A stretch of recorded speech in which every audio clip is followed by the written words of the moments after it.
4 University of Idaho students were found stabbed to death in an off-campus house, barely off campus, by the way.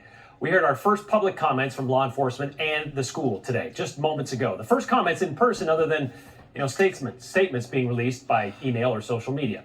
This will be the first time they would answer questions about what happened, both during the crime and the days following, where students, staff, families, the entire town of Moscow wondered about whether they were safe. And that was one of the things we learned today, because we were told by police, well, this is without explanation as to how they came to this conclusion, knowing they didn't have a murder weapon. But what we did learn today, I want to bring in Morgan Romero here about this, because watching this press conference, 2 things that stood out to me. The first one being what they said very early on in this press conference, saying, we cannot say there is no threat to the community. After saying just yesterday in a press release, we determined early in the investigation, we do not believe there is an ongoing threat for community members.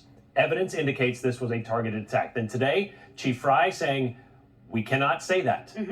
Well, to his point about it being an isolated and targeted attack, he did double down on that. He still believes it's an isolated and targeted attack. However, walking back this statement that there is still potentially a threat to the community, that this person, this suspect who did this, by the way, they said suspect, not suspects. Sounds like it is one person that they're after, is still out there on the loose. They didn't say whether they knew who that person was, whether they were tracking them, surveilling them. The fact that person is still out there makes them now say that there is still a threat to the community. Take a listen. We still believe it's a targeted attack, but the reality is there's still a person out there who committed 4 horrible, horrible crimes. So I think we got to go back to there is a threat out there still, possibly. We don't know. We don't believe it's going to be to anybody else, but we all have to be aware of our surroundings and make sure that we're watching out for each other. And we just heard Doug and Shira talking about this too. There was a Vandal Alert sent out talking about telling people to shelter in place, and then that was lifted. Police confirmed the suspect used a knife. Previously, they had said something like a knife. They also said that they believe 2 other people lived at the home where this happened. Those people were not hurt. They were home at least at the time police responded. We don't know if they were there when this attack happened. Police saying today they do not believe there was forced entry. There was no damage to anything. In fact, when they got there, a door was still open. All 4 deaths were ruled homicides, and authorities, again, calling it an isolated, targeted attack. We want to throw up that picture again of the victims. This is them on your screen. Ethan Chapin, 20 years old from Conway, Washington. Kaylee Gonsalves, 21 years old from Rathdrum, Idaho. Madison Mogan, 20 years old from Coeur d'Alene. And Zaina Kernodle, 20 years old from Post Falls. I also want to tell you guys what we also heard from police was they do have a little bit of background information about what led up to this. They don't know how it all unfolded at the home in the early morning hours of Sunday. But take a listen to what Moscow Police Chief James Fry had to say about what happened prior. We have learned that Ethan and Xana were at a party on campus, and Madison and Kaylee were at a downtown bar. They arrived home sometime after 1:45.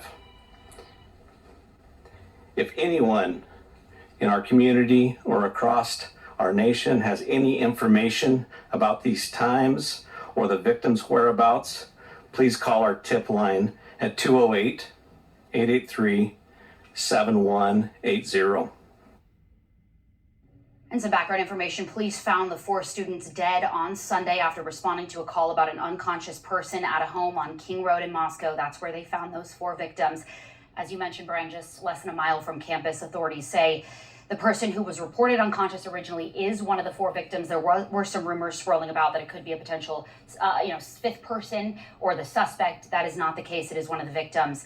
I want to also point out that University of Idaho President Scott Green was really emotional. Yes. He choked up right in the beginning of his statements during the press conference, holding back tears and calling them bright lights and saying that this has been really impossible for the community. Yeah, it's true. It was a very emotional time for him. But I want to focus on the other thing that stood out to me, too. Take a look at that, is because this is something that everybody in the community, Moscow community, the Vandal community, the state of Idaho has been clamoring for some sort of communication from the police department into this investigation, this no threats community thing. What Chief Fry then said this afternoon about how, we should have been better about this. Yeah, I mean, I have his quote right here. He said, he was asked by several reporters, why were you guys not pushing out more information earlier? Why did you not hold this press conference on Sunday when this information came out, when you found the victims at noon? Why did you not get in front of the camera and give us what you knew?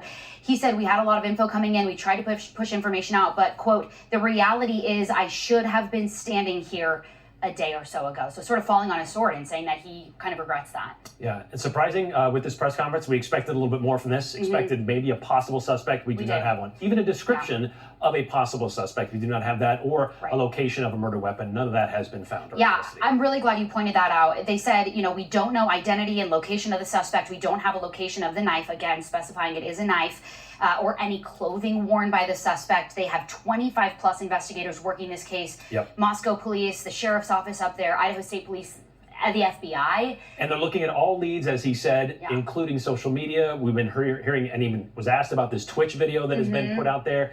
So they're looking at everything. Yeah, ex-boyfriends, any relationships. I mean, they're not ruling anything out. And so again, as you just saw, they encourage anybody with any information to please reach out so they can track down this suspect and bring justice to these families and these victims. I do not know, though, if this news conference, assuaged any fears, though, or concerns about how they're handling this because of that delay in communication and then coming forth and saying, we still got nothing. No, I don't think it did. I think by saying, I should have been here a day or so ago, he was exactly right. I mean, this is what families and students at the University of Idaho, the ones that Andrew Bartline, our crew up in Moscow, have been talking to, saying, how can I feel safe? How can I go to class? Class is resumed. How can I go to an athletic game?